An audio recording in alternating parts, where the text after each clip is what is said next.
Flying geese units are a popular unit in patchwork, made up of one large triangle in the middle and two smaller triangles on the corners.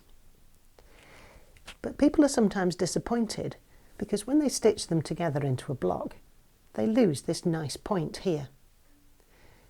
I'm going to show you a tip which will help you avoid that.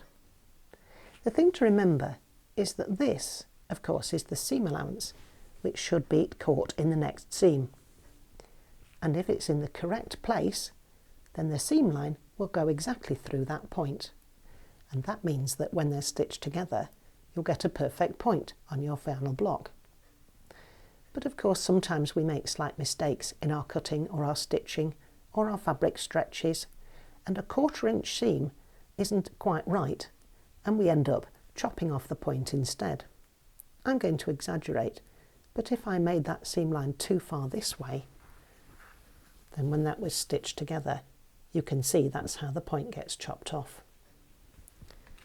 So how can we make sure we get it correct? Well, let's have a look at the back. Here I can clearly see the two seam lines where the triangles were stitched on.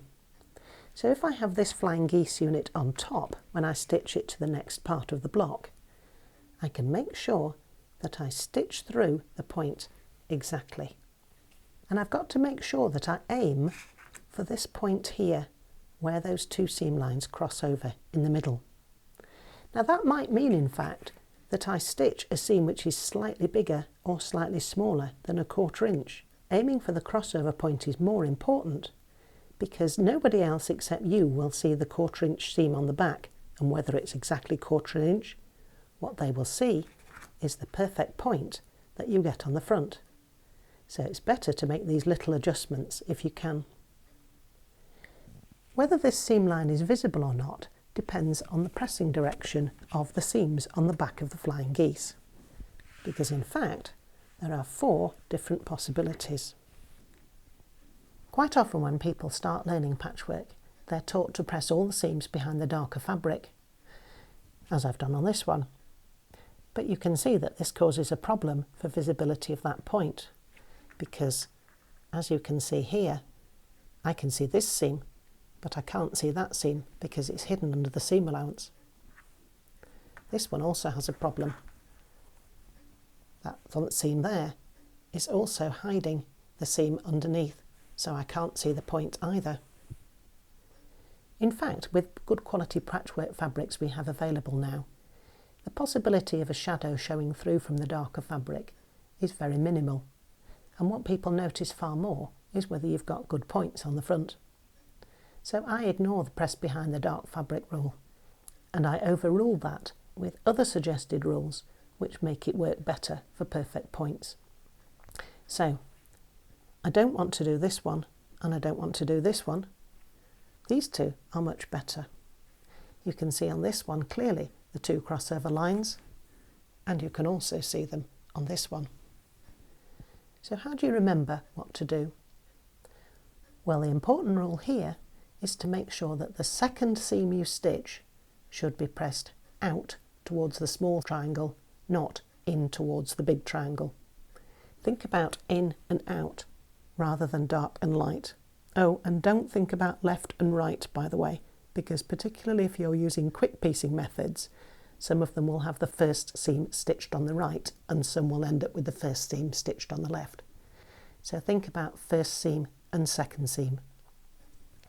We're not going to do those two, we're going to concentrate on these. So for example, if I look at this one, the first seam was stitched and pressed out, and the second seam was also pressed out.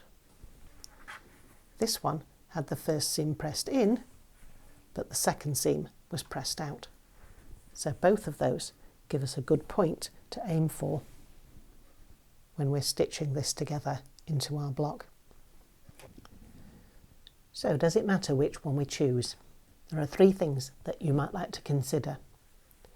This one, where both of them are pressed out towards the small triangle, is what I would recommend for beginners. It's much easier to remember that you always press them out towards the small triangles. The slight disadvantage of that is that you've got quite a lot of layers all round the point here.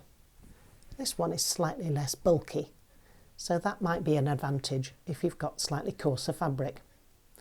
And this one is also slightly better if you've got a particularly dark fabric and you want to make sure you're really not going to have a shadow showing through, because at least one of the seams is pressed behind the dark fabric, if that's the one that you've got in the centre like I have. The other consideration about which direction you press them will depend on what you're stitching them to. If you've got a plain square here, then it doesn't matter. But if you're stitching two things together where you've got diagonal seams meeting, it's a good idea to plan your pressing so that they meet pressed in opposite directions. That's not what we've got here. I've got both of them pressed in the same direction coming together. So when I try to stitch this seam, what's likely to happen is that I've got all the bulk this side and none this side. And it tends to shift out of register. And then when you stitch that, you don't get a good point here. If they meet so that they're pressed in opposite directions, one there and the other one going that way, then when we make this seam, now we've got one seam going that way and the other seam going this way. And it means that we can shuffle them together and they'll nestle beautifully flat. And then when this seam is stitched, we get a perfect point on the other side here as well. There's more about choosing pressing directions to get those perfect points by alternating the seam direction in some of my other videos and on my website. Look for Pressing for Perfect Points.